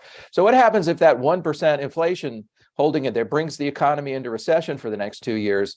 Is its policy really credible? Is this average inflation targeting policy really incredible? If it's only using a 12-month lag, it's still got to keep interest, it's got to control inflation at 1% until November 2023 if it's just using a 12-month lag, which means hands off, it can't help the economy at all for the next 12 months if we go into recession. If whatever they do to get inflation down to 1% were to goose unemployment, is this really their policy now? This cannot be a credible policy at this point, in my opinion. So in my opinion, they've already changed their inflation targeting policy. I don't know what it is, but this can't be what they're going to do, I don't think. You guys have any opinion on that? Well, I think they changed it because it was convenient to change it, which is the problem with those sorts of so-called rules. And I think that's gone. I actually think that's gone. If they get close to 2%, I think they'll be satisfied with that. And there won't be any averaging looking backwards at all because it serves no purpose for them to do so. And I think that's a given. If I could just say one other thing, I agree with Charlie. I think we need a rules-based system, not a target as such. But one of the issues is the Fed is supposedly independent within government for a reason, and that is that when you have the government on a fiscal expansion, it has to borrow from the private sector, not from them. Interest rates rise, you get through the thing, and then they have to correct themselves. And the Fed is independent so that it doesn't monetize that debt and forces the discipline back on the economy. So we have a long run period of zero inflation and responsible government program. And so that means the government can intervene in a crisis, and the Fed can go down to the zero bound and the economy adjusts. But when you give it this kind of when you give the Fed the kind of flexibility that the government wants in terms of repos and new targets that can change at a whim, I think you invite chaos. And I think changing the target now from 2% that didn't work, right? We still got 9% inflation to 3% and expect a different outcome, I think is an error. I don't disagree we need a rule, but we need a rule that works and requires independent action on the Fed relative to the federal government, and stop this accommodating the government at every turn in terms of their spending desires, not needs, desires. Well, I don't disagree with that. Paul, the way I would answer your question is, what is a sensible meaning to any kind of long-term inflation target? It has to be that it's not like, how many of you remember the cones that the Fed used in the early 1980s, right? So the way the cones worked is the Fed would announce a range. And this is where ranges are very dangerous, right? The Fed would announce a range, and then it was at the top of the range, and then it would announce a new range from that point. And so over any period of time, the Fed was way off of where any reasonable longer term announcement would have led it. So I think what you need to have is a flexible inflation targeting regime, again, where the requirement for the Fed to maintain price stability translates into a long-term price level growth, which means average inflation is a constant. So if you're above your target, you, as the Taylor rule suggests, you act to bring it down. And on average, you achieve the average rate of inflation. And on average, you can forecast where the price level will be even 20 years hence. Now, there's some controversy within the Fed discussion right now about whether to actually formally adopt a stationary price level version of long-term inflation targeting, or an averaging of rates, or how to think about this. My own view is that it should be something that says that the price level at some long duration from now is forecastable. That you think of it, I think there's a lot to be said for, if you undershoot, then you should be expecting that on average you will be overshooting and in the future, and vice versa. The reason for that is that it gives us what the economic theory tells us we need, which is predictability of price level at some reasonable time horizon, 5 years, 10 years down the road. So I think the Taylor rule is an example of a way to do that. There are lots of other examples that are also credible and interesting. But I don't agree that we just say a range, because a range is what we experienced in the 1980s with those cones. And the Fed says, oh yes, well, I was within the range this time, and I'm a little above it, but okay, that's yesterday. Forget yesterday. I'm still trying to get to 2%. I think there needs to be a memory in the system. And I think that the memory in the system makes that flexible inflation targeting credible to achieve an average level of inflation. So I don't think we need to be crazy about trying to target it every moment. As Alex said, we shouldn't do. I agree with him. But I think we do have to have a credible systematic framework that delivers the expected rate of inflation that we're telling people they should expect. Otherwise, we're tricking them, or we're playing games with cones and things like that. So I don't think that it's so hard for Congress to dictate to the Fed that it has a price target path that it has to achieve over some medium and long run. Charlie, if I could jump in there. Yeah. Back in the 1970s, Congress did dictate that, at least as a goal, which was in 1978. They put into the statute that the long-term goal was zero. They hope zero inflation, that is to say, true price stability. But obviously it wasn't quite achieved. ranges can be raised, but the individual numbers can be raised. And my own view is that to have a price level that's truly predictable is an impossible situation. It can't be done. The world is too surprising. Too many things happen, especially wars. It seems to me the lesson of history is the most important financial events there are wars.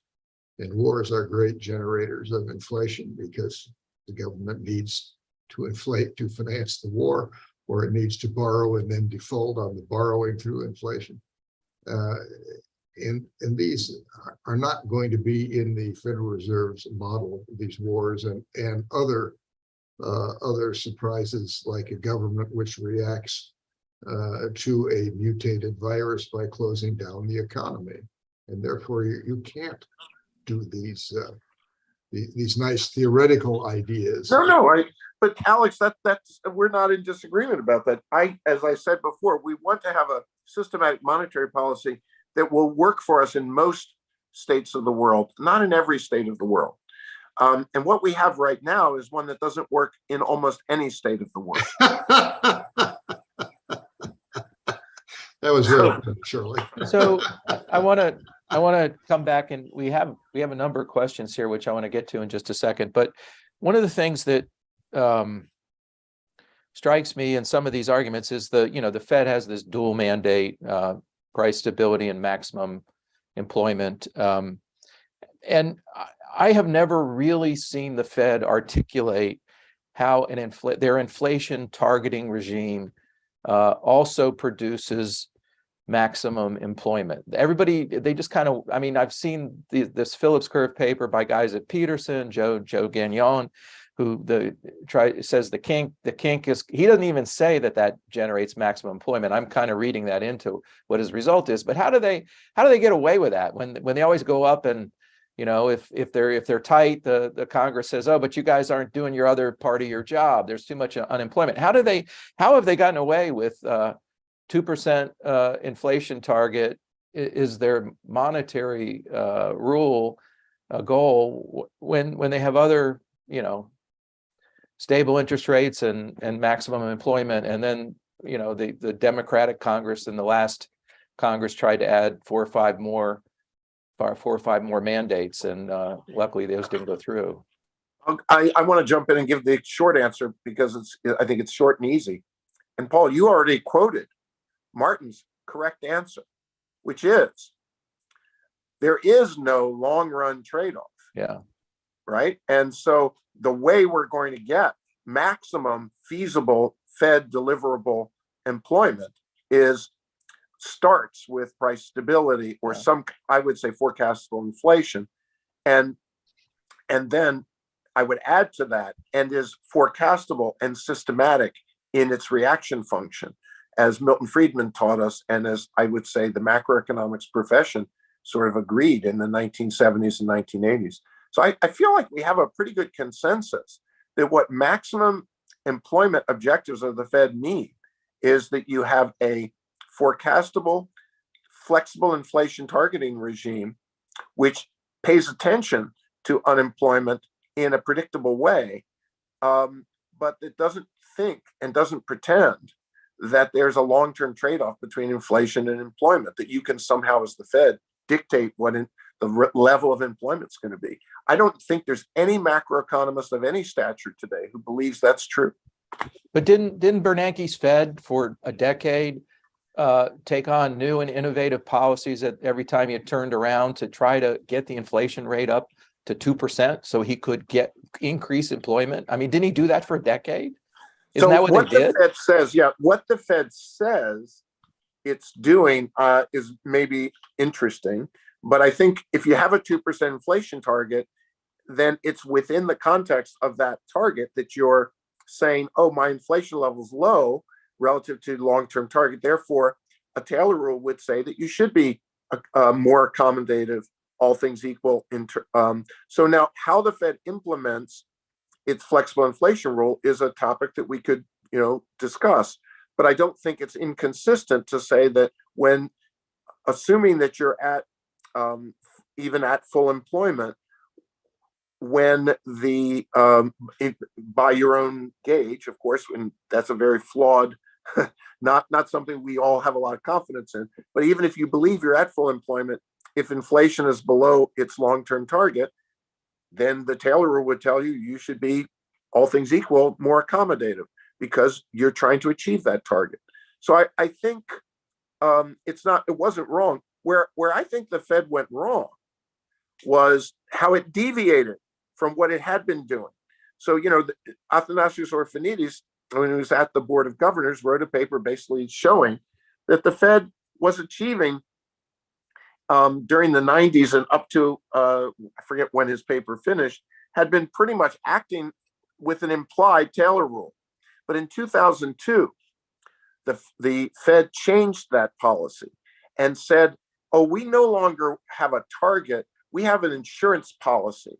And you hear that same discussion now where the Fed, instead of talking about trying to hit a policy based on some sort of systematic rule with variables in it like inflation and unemployment, starts having these things called, well, I'm worried right now. And since I'm worried, I'm going to just be more accommodative than, let's say, a Taylor rule would have said. Remember, from 2002 to 2005, the Fed deviated on average 200 basis points below what its implied Taylor rule policy would have done in 2002, 2005. The Fed surprised the markets, I would say, and surprised everyone by deviating from that policy hugely. And if you go back and read what they were saying, it was all about wanting to buy an insurance policy.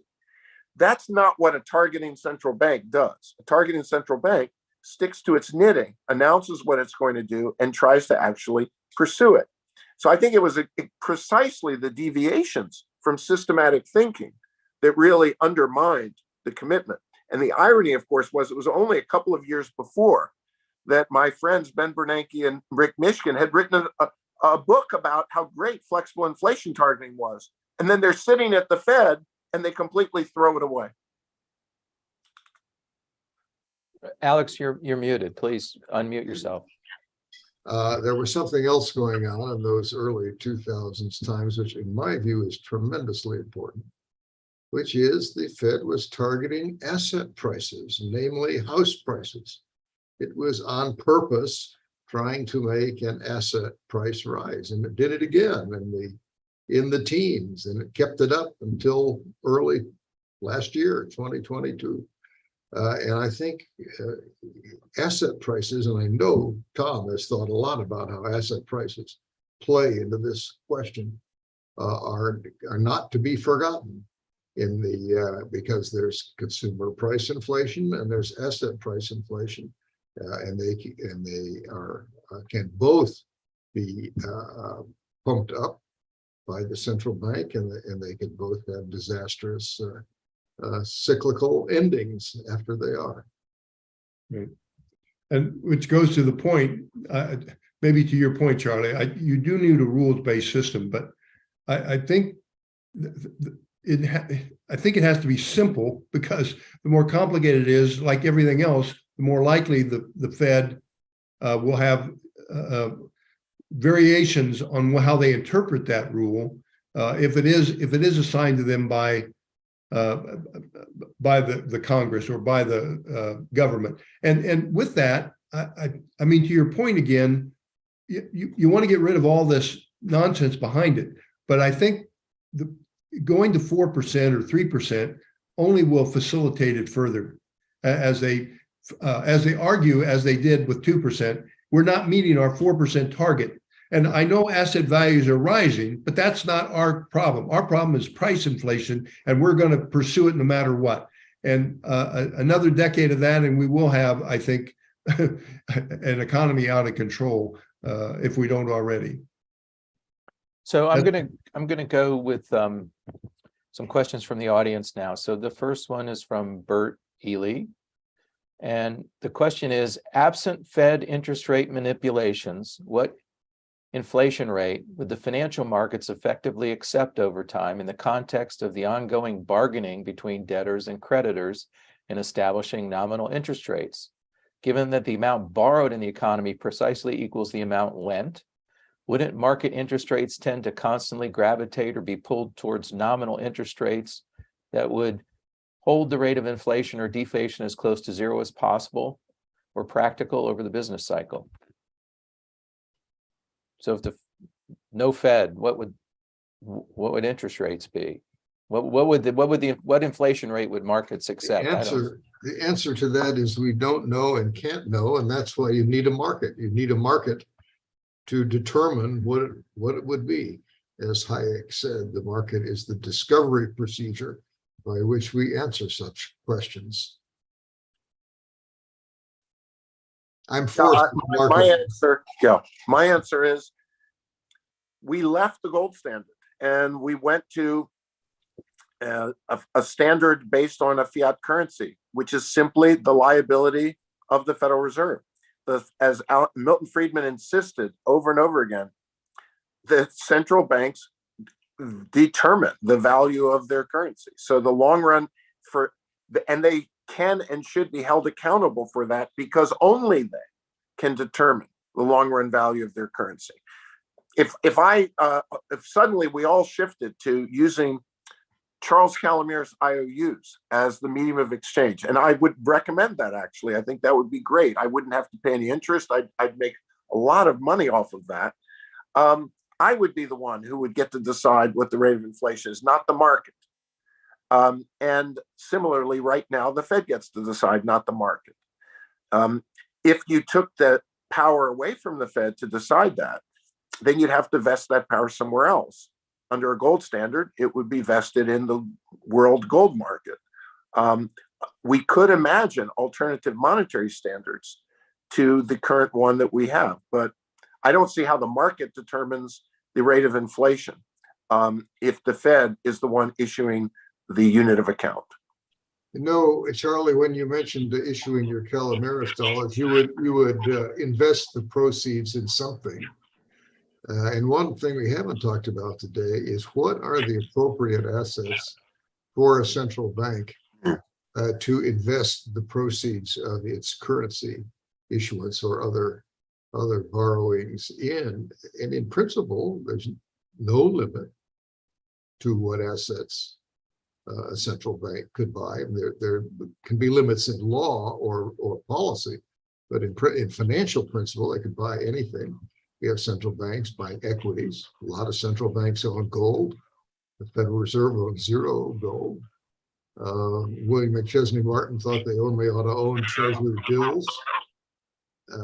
Somebody was arguing to me the other day that short-term deposits in banks would be better than treasuries. Any thoughts on my colleagues on what are the right what are the right assets that a central bank should own to make things work best? Well, I think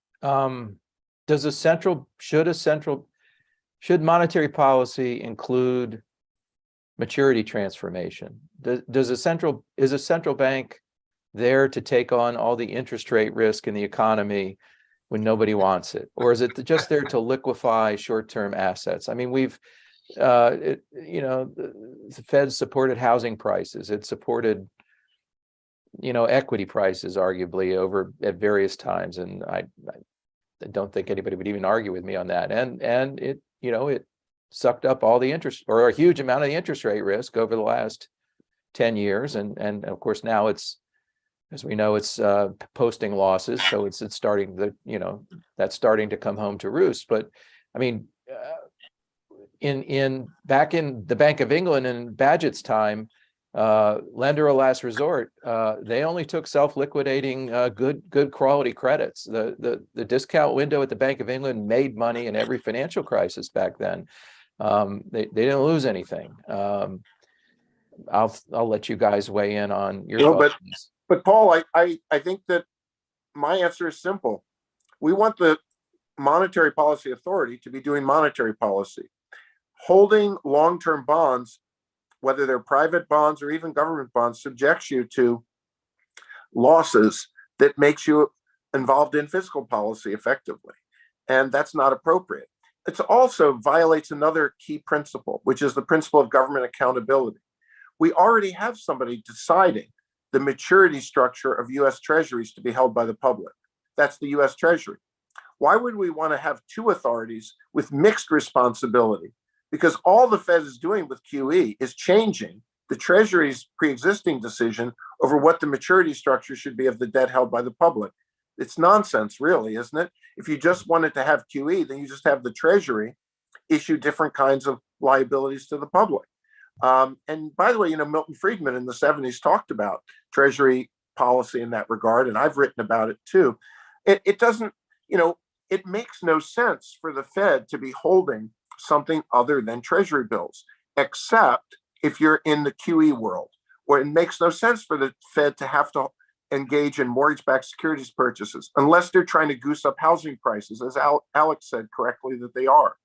So the point is, if we want to get the central bank back to a simple function of performing monetary policy, we want to limit the assets that they can hold dramatically. And I would say Treasury bills is a good start.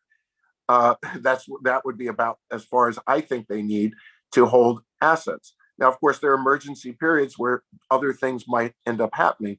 But in terms of the rule, I think Treasury bills only policy is a good starting point.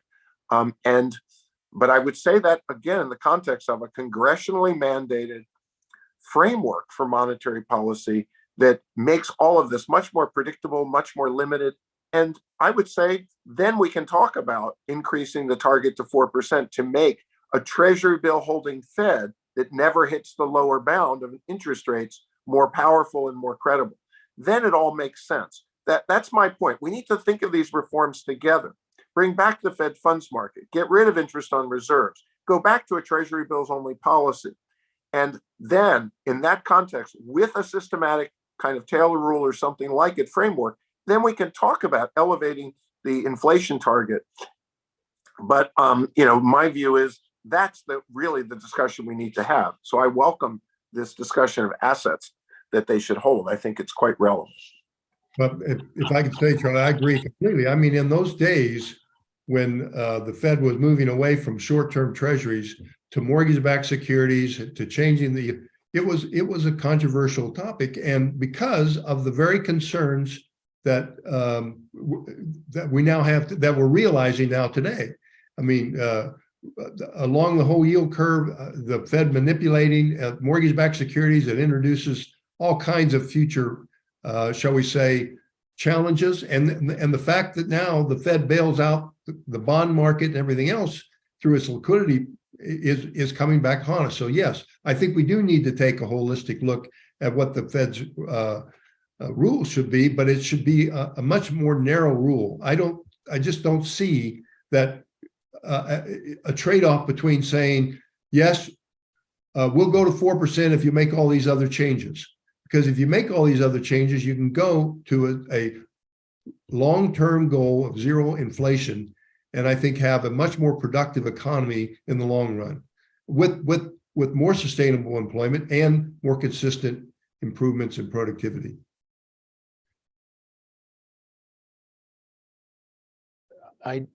I'll bring up one interesting observation, and before I start, I'll say I identify myself as a academic or semi-academic economist. I know Charlie spent his whole career in academia, but anytime you let economists, and Tom's an economist, but you let economists near monetary policy, it always seems to be dangerous. I fully agree. Arthur Burns, not being an economist, I fully agree. Arthur Burns was the first economist to be the head of the Federal Reserve System, and I think universally he probably gets at the lowest at the bottom of the barrel. In the early 1960s, Paul Samuelson, Jim Tobin, Walter Heller, all famous economists, Robert Solow, Nobel laureates, they all pushed for the Fed to adopt the Phillips curve, and the Kennedy and the Johnson administration. So, and now we've got very senior Fed officials that mostly employed by Peterson Institute or Brookings now pushing to up the inflation target. I just say caution, economists at work. You're who you listen to. Anyway, we got some time here for maybe a couple more from the audience. Here's an interesting one, which I don't exactly understand. Maybe you guys, I understand the gist of it, but not so. Life insurance regulators just tested life insurance solvency under negative rates. No results were disclosed. He's got some links to insurance companies. If life insurance companies could borrow from the Fed at negative rates, they could manage. Other than that, I think there are issues. So negative rates have, or the possibility of negative rates, have other implications for our financial system, the way it's structured. I'll throw that one out there. Well, I'll say that negative interest rates, we have learned, are certainly possible. There is no zero bound. They can go, as we know, negative. We don't know how negative. But in my view, negative interest rates are impossible in a natural market. They're only possible if there are fiat currency central banks to force them on the market. And they would be much more possible, as Charlie said, if we had a central bank digital currency, the central bank's own cryptocurrency. It could then impose negative rates, which is a tax without legislation on the people, and that would be a terrible outcome.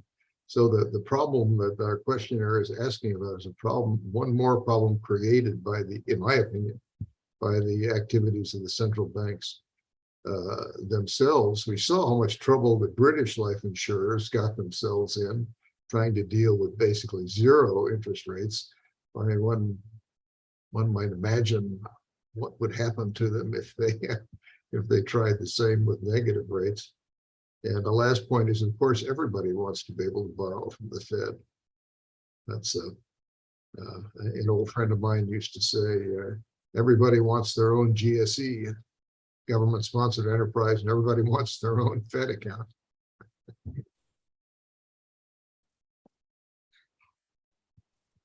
Anybody else? Tom, do you? I guess I would just say that I really am very concerned about the increasing respectability of the idea of negative interest rates. And I would emphasize some very good economists whom I admire very much as human beings and as economists are starting to advocate giving central banks the right to have a digital currency, partly because of their recognition that it would give them the flexibility to impose negative interest rates. I find that startlingly bad sign of the economics profession, and also a kind of complete tin ear of understanding the dangers that come from empowering central banks, especially when they're currently running amok without any credibility, I would say, or any systematic framework in place to give them a new tool that would allow them to increase their power and also have information about the whole economy, and that would no doubt be abused, because the politicization of the Fed, of course, is one of the major phenomena since the global financial crisis. So I think negative interest rates are not feasible so long as we're constrained. Not significant negative interest rates are not going to happen so long as we have paper currencies, because people can get around the negativity simply by hoarding the cash. The central banks know that, and so they're already sending out their stalking horses of discussions of digital currencies. And of course, they go to great length to talk about how, no, of course, they don't want to use the digital currency for this purpose. But once they have it, they will use it. Tom, do you have any insight on all this? You've been on the inside for a long time. Well, I don't, in the sense that I never was supportive of negative interest rates. I say, look around. I mean, Europe went to negative interest rates. Have they done well? Have they recovered more quickly? The answer is no, it's a mess. And so to invite this, and to Charlie's point, central bank digital currency, I think one of the things that's happened to the Federal Reserve is it has replaced the market in so many ways that Charlie pointed out. It is the liquidity provider of first resort almost these days. Negative interest rates would only make that more complicated and would take the market away from interest rate determinations even more so. There is nothing good can happen with this with the idea of negative interest rates and central bank digital currency over the longer run. And I think I can't agree more with Charlie. We all agree on that one.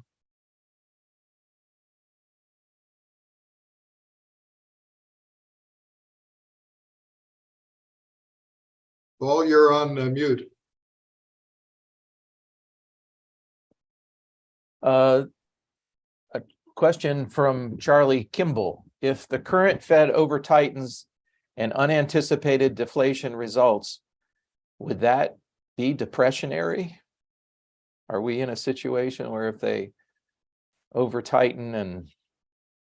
Well, what I think is if the Fed starts to see a recession coming more quickly, it will reverse itself very quickly. That's its last 2 decades, that's its practice. And I think that will continue forward.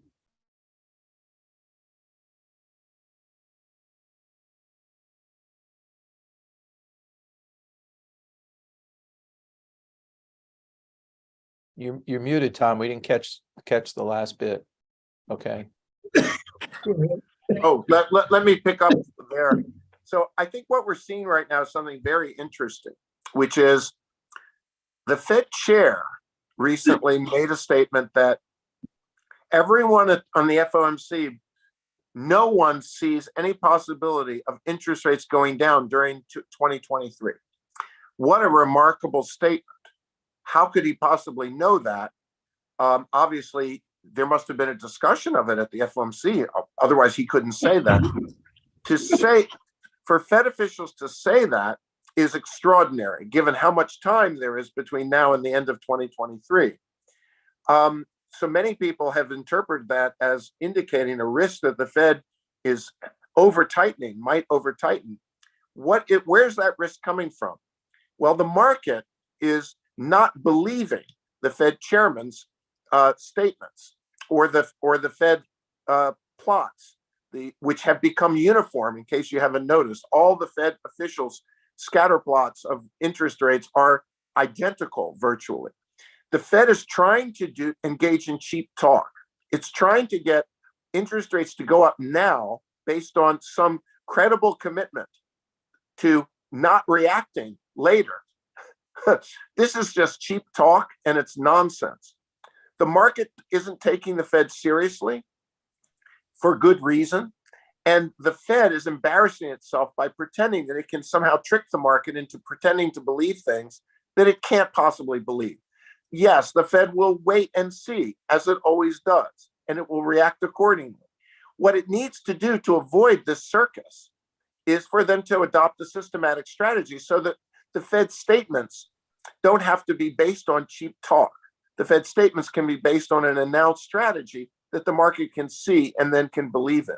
So I think it's particularly remarkable right now that we have a market telling the Fed chairman basically a Bronx cheer, and the Fed chairman pretending through cheap talk to commit to something that would be a crazy thing to commit to, which is that the whole Fed system has decided it's going to raise rates and never cut them in 2023, no matter what. So Charlie, we've only got like a minute left, but you have some really good and well-developed ideas here, but they need a lot more development. We've had monetary study commissions appointed by Congress many times in the past, in 1909 or 7.